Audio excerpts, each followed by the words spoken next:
بسم اللہ الرحمن الرحیم۔ خواجہ میر درد کی غزل نمبر 1 کے شعر نمبر 3 کے ساتھ حاضر ہیں۔ شعر ہے: دید و دید جو ہو جائے غنیمت سمجھو، دید و دید جو ہو جائے غنیمت سمجھو، جوں شرر ورنہ ہم اے اہل نظر جاتے ہیں۔ جیسے کہ میں نے آپ کو پہلے بھی بتایا کہ خواجہ میر درد جو ہیں وہ ایک صوفی شاعر تھے، اور ان کے شاعری میں عشق حقیقی کے موضوعات ہمیں زیادہ تر دکھائی دیتے ہیں۔ اس شعر میں بھی خواجہ صاحب کچھ ایسا ہی بیان کرتے ہوئے کہہ رہے ہیں کہ دید و دید جو ہو جائے غنیمت سمجھو، مطلب ایک دوسرے سے ہماری جتنی بھی ملاقات، جتنا بھی ہم مل جل لیں،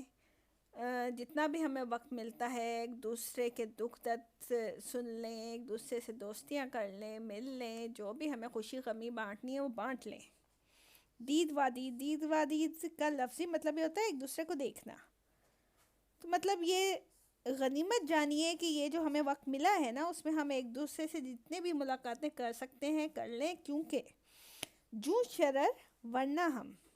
اے اہل نظر جاتے ہیں۔ ورنہ یہ کہ یہ شرر مطلب چنگاری، کہ یہ ہماری زندگی جو ہے وہ ایک چنگاری کی طرح ہے۔ جیسے ایک چنگاری ایک لمحے کے لیے بھڑکتی ہے اور پھر بجھ جاتی ہے، اسی طرح ہی اہل نظر مطلب جو سمجھدار غور و طلب کرنے والے لوگ ہیں، وہ اس زندگی کو ایک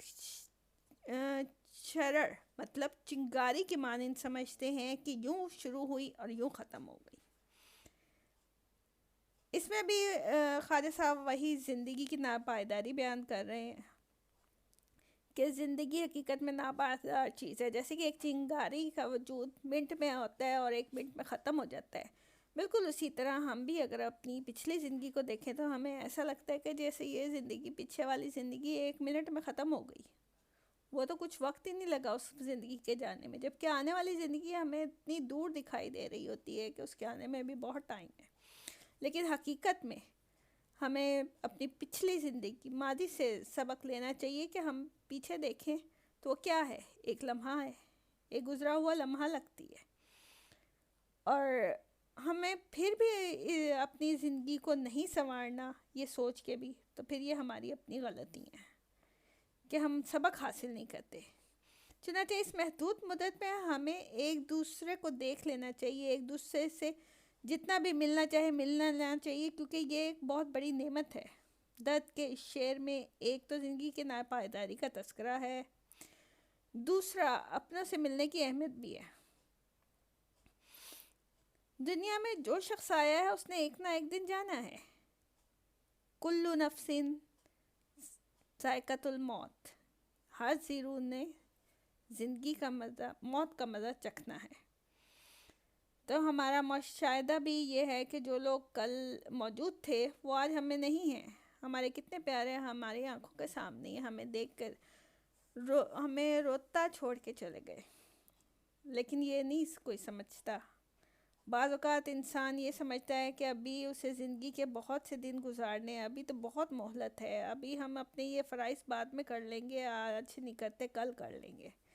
جبکہ خواجہ میر درد یہ کہہ رہے ہیں کہ زندگی تو ایک چنگاری کی مانند ہے، یہ یوں جلے گی اور یوں ختم ہو جائے گی، تو ہم اپنے قیمتی وقت کو کیوں ضائع کر رہے ہیں؟ ہر سوچنے والا شخص اس زندگی کی مہلت کو ایک اچھے طریقے سے مطلب دیکھتا ہے کہ اس میں اگر کوئی سمجھدار شخص ہے، وہ سمجھنا چاہتا ہے کہ زندگی کیا ہے، تو اسے پھر یہ نظر آتا ہے کہ یہ زندگی جو ایک لمحے کی مہلت ہے، اور یہ صرف ہمیں اچھے کام کرنے کے لیے دی ہے، انسانی رشتوں کو سمجھنے کے لیے دی ہے، ایک دوسرے سے محبت سے پیش آنے کے لیے دی ہے، ایک دوسرے کی نفرتوں کو پالنے کے لیے نہیں دی۔ اس میں ہم ایک دوسرے سے لڑائیاں کریں، دوستوں سے لڑیں، رشتہ داروں سے لڑیں، ناراضگیاں پیدا کریں، یہ سب کے لیے زندگی نہیں ملی، بلکہ ہمیں ایک دوسرے کے ساتھ محبت کا سلوک کرنے کے لیے ملی ہے۔ انسان کی زندگی بہت چھوٹی ہے، بہت محدود ہے، اور اس کو ہمیں سمجھنا چاہیے کہ یہ غنیمت ہے، جتنی بھی ہمیں مل گئی،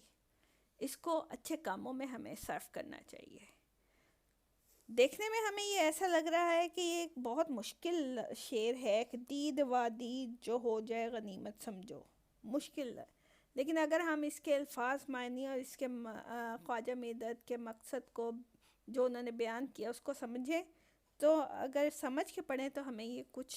مشکل نہیں لگے گا۔